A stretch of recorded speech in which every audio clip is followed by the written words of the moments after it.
There are times in our lives when everything seems to go wrong, when despite our best efforts and for no apparent rhyme or reason, tragedy strikes.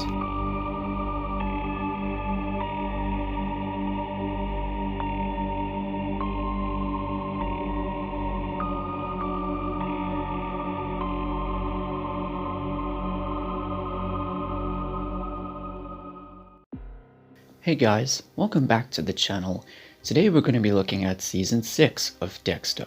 So in this season, Dexter and the Miami Metro Police are pursuing new serial killers, who they dub the Doomsday Killers, based on the ritualistic and biblical nature of their MO. So this is the first season to have Scott Buck as the showrunner, and he would return for seasons 7 and 8 as well. For those of you who don't know, Scott Buck served as a writer for the show from as early as season 2, and at some point he was promoted to being an executive producer. And I don't know if it's just me, but I feel like he was just itching to become the next showrunner. You know, a lot of writers and executive producers for TV shows, they just can't wait for that moment. That moment to ruin a TV show once and for all. Okay, that's debatable, never mind. To be honest, I'm aware of his reputation being the worst showrunner in the history of Dexter, and I agree, he definitely is.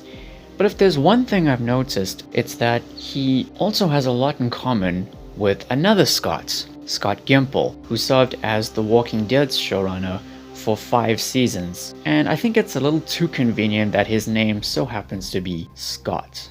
Both of these guys are the most hated showrunners in the history of Dexter and The Walking Dead. But honestly, I prefer Scott Gimple in terms of consistency.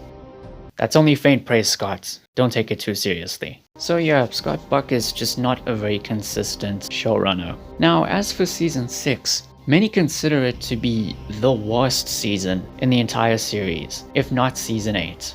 But honestly, I don't think it's the worst, and I don't think it's a terrible season. But it was disappointing. It could have been so much better, because it had a lot of interesting ideas, but they weren't fully realized. So let's get into it.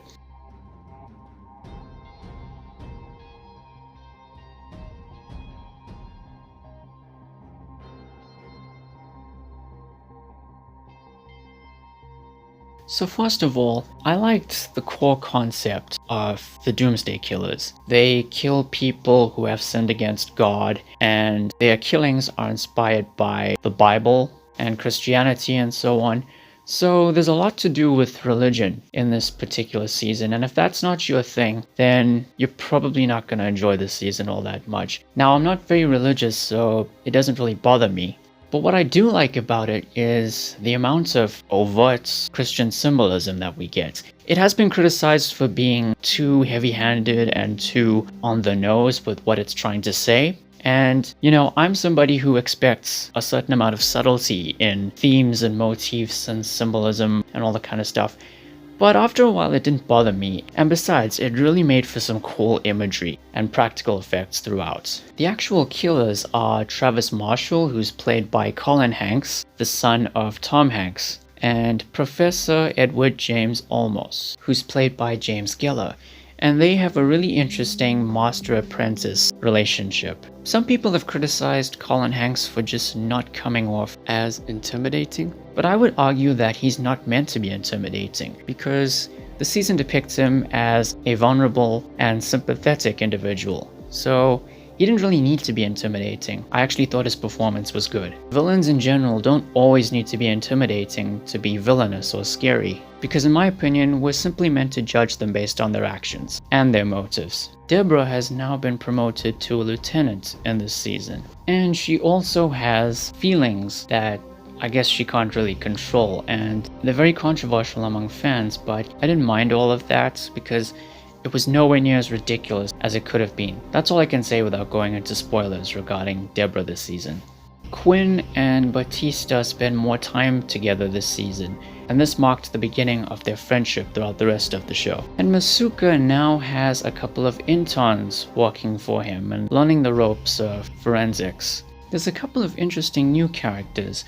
Firstly, there's Brother Sam, a reformed criminal and born-again Christian who now runs an auto body shop, and he and Dexter have some very interesting interactions. There's Jamie Batista, Angel Batista's younger sister, who is now Harrison's new nanny. And then there's Louis Green, one of Masuka's interns, who is a computer genius, and his contributions to the Doomsday Killer case proved to be very useful. If you're not all that intrigued by the main story, there's a subplot involving a serial killer known as the Tooth Fairy.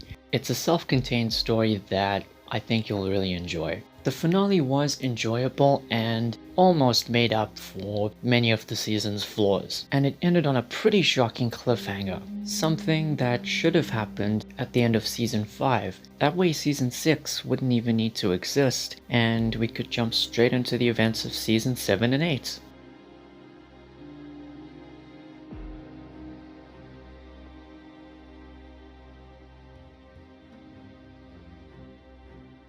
Now I do have quite a few issues with season 6. Firstly, this is another season that feels largely inconsequential. In fact, the only important things you'll get out of this season are Deborah's storyline and the cliffhanger ending, as well as the introductions to some of the new characters. Pretty much everything else is self-contained, and it just comes off as filler in retrospect. This season also follows the typical Dexter formula, and Dexter's arc in particular is extremely redundant. It's something we've seen before countless times, and aside from maybe one small idea that involves bringing back a specific character from one of the previous seasons, they don't really do anything creative with it. Some of the side characters were underutilized or just treated very poorly this season. LaGuerta, for example, all of her character development was practically undone by this point. She goes back to being selfish and career-centered. Why? I don't know. I guess Scott Buck over here needed a clean slate if he wanted to be the new showrunner. And Quinn pretty much devolves into a pot-smoking, bar-hopping drunk.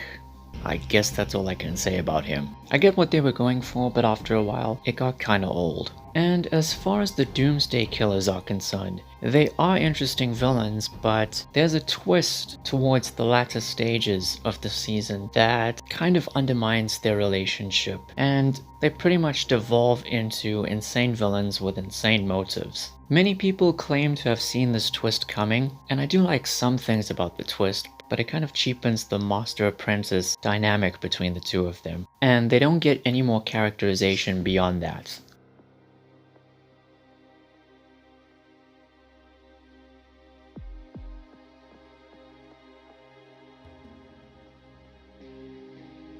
So yeah, those are my thoughts on season 6 of Dexter. It's nowhere near as terrible as a lot of people make it out to be, but it's another case of the show really stumbling a bit, and that's largely due to Scott Buck stepping on board. So next time we're gonna look at season 7, a season that I consider to be a return to form for Dexter. So thank you all for watching. Please be sure to like the video, share it, and subscribe. Hit the notification icon. Be safe during this time, and I'll see you soon.